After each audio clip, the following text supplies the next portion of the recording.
Hi all, welcome to Eminent PSC. നമ്മൾ test number 5 ആണ് discuss ചെയ്യുന്നത് which deals with modern Indian history. 11th question മുതൽ modern ഇന്ത്യയുടെ part മുതൽ നമുക്ക് ഡിസ്കസ് ചെയ്ത് തുടങ്ങാം. 11th question, arrange the following events chronologically. Battle of Plassey, treaty of Srirangapatna, Vellore mutiny, treaty of Allahabad. Okay, ഇതിനെ ഏർലിയസ്റ്റ് മുതൽ ലേറ്റസ്റ്റ് വരെ അറേഞ്ച് ചെയ്യാനാണ് ചോദ്യം വന്നിരിക്കുന്നത്. ഇപ്പൊ ബാറ്റിൽ ഓഫ് പ്ലാസി എന്ന് പറയുന്നത് നമുക്കറിയാം 1757 നടന്നിട്ടുള്ളത്. Treaty of Srirangapatna 1792-3 കാലഘട്ടങ്ങളാണ്. ഓക്കെ, 92 യുദ്ധം അവസാനിച്ചു, 93 സൈൻ ചെയ്യുന്നത്. ദെൻ വെല്ലൂർ മ്യൂട്ടിനി നടക്കുന്ന 1806 ദെൻ ട്രീറ്റി ഓഫ് അലഹാബാദ് നടക്കുന്നത് 1765 okay, after the battle of Buxar. അപ്പൊ ഇതിനെ അറേഞ്ച് ചെയ്തേ. ബാറ്റിൽ ഓഫ് പ്ലാസി കഴിഞ്ഞാൽ പിന്നെ വരുന്നത് treaty of Allahabad, then treaty of Srirangapatnam, last Vellore mutiny അല്ലെ. So answer is option B.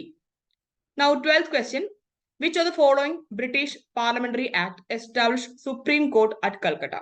കൽക്കട്ടയിൽ സുപ്രീം കോടതി സ്ഥാപിച്ച ബ്രിട്ടീഷ് പാർലമെന്ററി ആക്ട് ഏതാണെന്നാണ് ചോദ്യം. Option A regulating act of 1773, option B charter act of 1813, Pitt's India act 1784, Indian councils act 1861. Answer വരുന്നത് option A ആണ്, that is regulating act of 1773.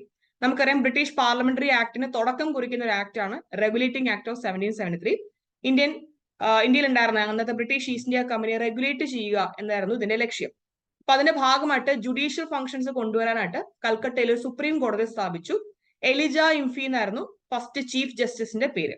Okay, പിന്നീട് latest സ്റ്റേജുകളിൽ ഈ കോടതിക്ക് വലിയ പ്രാധാന്യമൊന്നും ഉണ്ടാവാതെ വരികയും ഒരു 1860s അടുപ്പിച്ച് ഈ കോടതി തന്നെ കംപ്ലീറ്റ്ലി അബോളിഷ് ചെയ്ത് കളയുകയും ചെയ്യുന്നുണ്ട്. So answer is option A, Regulating Act of 1773. Now, 13th question. How many of the following pairs are correctly matched? Okay. ഈ പറഞ്ഞ അഡ്മിനിസ്ട്രേറ്റീവ് പോളിസീസും അവരുമായിട്ട് മാച്ച് ചെയ്യുന്ന ഗവർണർ ജനറൽസുമാണ് ഇതിനകത്ത് ചോദിച്ചിരിക്കുന്ന പെയേഴ്സ് എന്ന് പറയുന്നത്. So doctrine of lapse, Lord Dalhousie. Subsidiary alliance, William Bentinck. Ring fence policy, Warren Hastings. Forward policy, Lord Auckland. അപ്പൊ ഇതിൽ എത്ര പെയേഴ്സ് ആണ് കറക്റ്റ്? ആൻസർ വരുന്നത് ഓൺലി 3 പെയേഴ്സ് ആണ്. അപ്പൊ ഇതിൽ ഏതൊക്കെ പെയേഴ്സാ കറക്റ്റാ നോക്കാമല്ലോ. ഡോക്ട്രിൻ ഓഫ് ലാബ്സ് പോളിസി, ദത്തവകാശ നിരോധന നിയമം എന്ന് പറയും അല്ലെ, അത് ലോർഡ് ഡെൽഹൌസി ആണ് മുന്നോട്ട് വെച്ചതെന്ന് പറയുമ്പോൾ ഇൻട്രൊഡ്യൂസ് ചെയ്തതെന്ന് പറയാൻ പറ്റത്തില്ല. അത് ഏറ്റവും കൂടുതൽ ഉപയോഗിച്ച വ്യക്തിയാണ്. ഈ അനക്സേഷൻ പോളിസിയുമായി ബന്ധപ്പെട്ട് ഏറ്റവും കൂടുതൽ ഈ പോളിസി ഉപയോഗിച്ച വ്യക്തിയാണ് Lord Dalhousie. Then subsidiary alliance policy, അതും ഈ പറയുന്ന ബ്രിട്ടീഷുകാർ ഇൻട്രൊഡ്യൂസ് ചെയ്ത പോളിസി ഒന്നും ആയിരുന്നില്ല. പണ്ട് മുതൽ തന്നെ നമ്മുടെ ഫ്രഞ്ച് ഗവർണറായിട്ടുള്ള ഡുപ്ലെക്സ് തുടങ്ങിയവർ ഓൾറെഡി ഈ പോളിസികൾ ഉപയോഗിച്ചിട്ടുണ്ട്. ഇപ്പൊ സബ്സിഡറി അലയൻസ് ട്രീറ്റി അഥവാ സൈനിക സഹായ വ്യവസ്ഥ എന്ന് പറയുന്നത് വില്യം ബെൻഡിന്റെ കാലഘട്ടത്തിലല്ല, പകരം വെല്ലസ്ലി എന്ന് പറയുന്ന ഗവർണർ ജനറൽ കാലഘട്ടത്തിലാണ് വരുന്നത്. ഓക്കെ, അപ്പൊ ഈ പേര് തെറ്റാണ്. റിംഗ് ഫെൻസ് പോളിസി, അത് വാരൻ ഹേസ്റ്റിംഗ്സ് തന്നെയാണ്. റിംഗ് ഫെൻസ് പോളിസി എന്ന് പറഞ്ഞാൽ വേറൊന്നുമല്ല, ഏതെങ്കിലും ഒരു രാജാവിനോട് എന്തെങ്കിലും അകൽച്ച, ഒരു എനിമിറ്റി ബ്രിട്ടീഷർക്ക് തോന്നിക്കഴിഞ്ഞാൽ ആ രാജാവിന് ചുറ്റുമുള്ള രാജ്യങ്ങളെ ഇവർ ബ്രിട്ടീഷുകാർ കൂടെ നിർത്തും. എന്നിട്ട് ചുറ്റും നിന്നുകൊണ്ട് ആ എനിമി രാജ്യത്തിനെ ആക്രമിക്കുന്ന ഒരു പോളിസിയാണ് റിംഗ് ഫെൻസ് പോളിസി എന്ന് പറയുന്നത്. അത് വാരൻ ഹേസ്റ്റിംഗ്സ് മുന്നോട്ട് വെച്ച പോളിസിയാണ്, അത് ശരിയാണ്.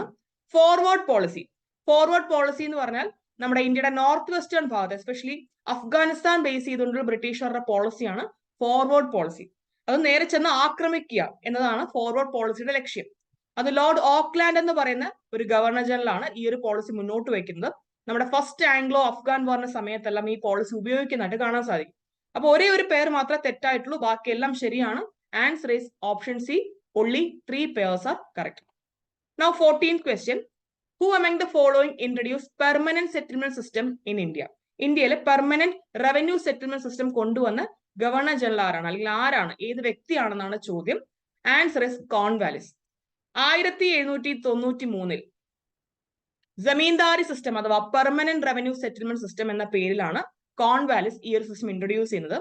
ഇന്ത്യയിലെ ആദ്യ കാലഘട്ടങ്ങളിലെ ഒരു പ്രോപ്പർ റവന്യൂ സെറ്റിൽമെന്റ് സിസ്റ്റം എന്നൊക്കെ വേണമെങ്കിൽ പറയാം. ജമീന്ദാറുകളെ ഓണേഴ്സ് ഓഫ് ലാൻഡ് ആയിട്ട് ഡെസിഗ്നേറ്റ് ചെയ്യും. എന്നിട്ട് അവർക്ക് താഴെ കർഷകരെ കൊണ്ട് ആ കൃഷിയിടങ്ങളിൽ കൃഷി ചെയ്യിപ്പിക്കും. എന്നിട്ട് കർഷകരിൽ നിന്നും ജമീന്ദാറുകൾ റവന്യൂ കളക്ട് ചെയ്യും. അതിന്റെ നല്ലൊരു ശതമാനം ബ്രിട്ടീഷുകാർക്ക് നൽകുകയും ചെയ്യും. അത് റവന്യൂ കളക്ഷനിൽ ഒരു ഇന്റർമീഡിയറ്റ് ആയിട്ട് ആര് ആക്ട് ചെയ്യും? ജമീന്ദാറുകൾ ആക്ട് ചെയ്യും. ഇതാണ് ജമീന്ദാരി സിസ്റ്റം. ബംഗാൾ ഭാഗങ്ങളിലാണ് ഈ സിസ്റ്റം ഇൻട്രൊഡ്യൂസ് ചെയ്യുന്നത് by Lord Cornwallis. So answer is option C, Cornwallis.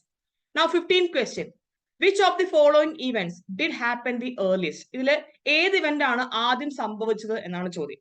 establishment of Surat factory, establishment of Fort St. George, Black Hole tragedy in Bengal, visit of Captain Hawking. Captain Hawking വന്നിരിക്കുന്നത് ഏകദേശം 1608 നമ്മുടെ ജഹാംഗീറിന്റെ കോട്ടൊക്കെ visit ചെയ്യുന്നുണ്ട്. Okay, Surat factory നിർമ്മിക്കുന്ന എപ്പോഴാ? 1613 ഇന്ത്യയിലെ ആദ്യത്തെ പെർമനന്റ് ഫാക്ടറിയാണ്, ബ്രിട്ടീഷുകാരുടെ ആദ്യത്തെ പെർമനന്റ് ഫാക്ടറിയാണ് Surat factory. Fort Saint George നിർമ്മിക്കുന്നത് 1640 ബ്ലാക്ക് ഹോൾ ട്രാജഡി നടന്നിരിക്കുന്നത് 1756 ഓക്കെ, സോ നോക്കി ഇതിലെ ആദ്യം നടന്ന ഏതാണ്? The visit of captain Hawking. Now, 16th question. What was the reason for the annexation of Awadh by British? ബ്രിട്ടീഷുകാര് എന്തുകൊണ്ടാണ് അവധിനെ അനക്സ് ചെയ്തത്?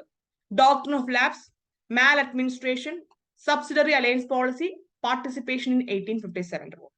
Answer is option B, Mal administration അഥവാ miss governance എന്ന് തന്നാലും ശരിയാണ്. അവധിനെ അനക്സ് ചെയ്യുന്നത് 1747 ഓക്കെ, 47 ലോർഡ് ഡൽഹൌസിയുടെ കാലഘട്ടങ്ങളിലാണ്. സോറി, 47 അല്ല, 56. 1756 ഡൽഹൌസിയുടെ കാലഘട്ടങ്ങളാണ് അവധ് എന്ന് പറയുന്ന ഭാഗം മാൽ അഡ്മിനിസ്ട്രേഷന്റെ ബേസിസിൽ അനക്സ് ചെയ്യുന്നത്. നൗ 17ാമത്തെ ചോദ്യം, which of the following statements is or correct regarding ryotwari settlement system?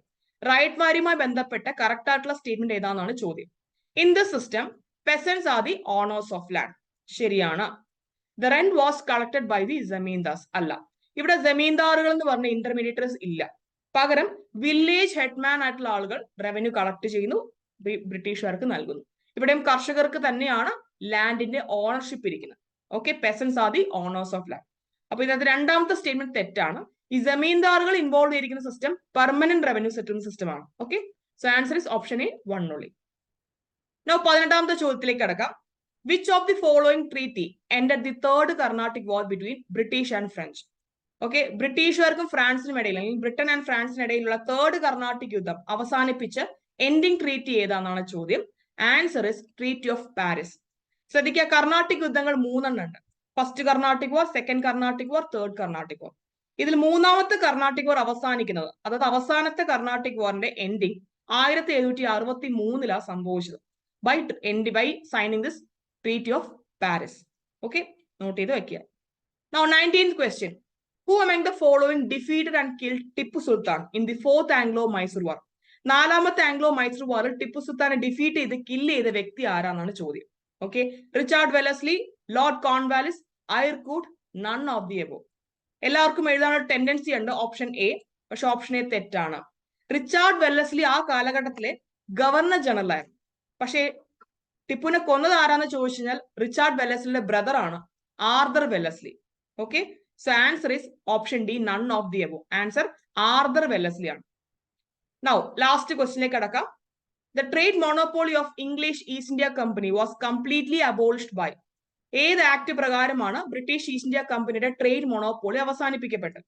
Charter act of 1813, charter act of 1833, government of India act 1858, charter act of 1853. Answer option B ആണ്, charter act of 1833. ശ്രദ്ധിക്കുക, completely abolished എന്ന് പറഞ്ഞൊരു വാക്ക് ഇതിനകത്ത് include ചെയ്തിട്ടുണ്ട് അല്ലെ. മൊത്തത്തിൽ അവസാനിപ്പിച്ചതെന്നാ ചോദ്യം. Just trade monopoly എന്ത് ചെയ്തു എന്ന് ചോദിച്ചു കഴിഞ്ഞാൽ അത് 1813 ആണ്. 1813 ആണ് ശരിക്കും ഓൾമോസ്റ്റ് 90% ട്രേഡ് മോണോപോളിയും അവസാനിക്കപ്പെട്ടത്. ബാക്കി 10% കൂടി, അത് കംപ്ലീറ്റ്ലി അബോളിഷ് ചെയ്യപ്പെടുന്നത് ചാർട്ടർ ആക്ട് ഓഫ് 1833 പ്രകാരമാണ്. നോട്ട് ചെയ്ത് വെക്കാം. സോ ഇത്തരത്തിൽ ഈ ഒരു കോണ്ടെക്സ്റ്റുമായി ബന്ധപ്പെട്ട് എസ്റ്റാബ്ലിഷ്മെന്റ് ഓഫ് ബ്രിട്ടീഷ് റൂൾ എന്ന് പറഞ്ഞ ടോപ്പിക്കുമായി ബന്ധപ്പെട്ട് വളരെ ഇമ്പോർട്ടന്റ് ആയിട്ടുള്ള ഒരു 10 ചോദ്യങ്ങളാണ് മോഡേൺ ഇന്ത്യയിൽ നിങ്ങൾക്ക് ചോദിച്ചിരിക്കുന്നത്. സോ ഇത് നോക്കി പോവാം. അപ്പൊ ഇതുപോലത്തെ ക്വസ്റ്റ്യൻസ് ആണ് നോർമലി നമുക്ക് LSG എക്സാംസിനൊക്കെ പ്രതീക്ഷിക്കേണ്ടത്. Okay, so for the time being signing off. Thank U.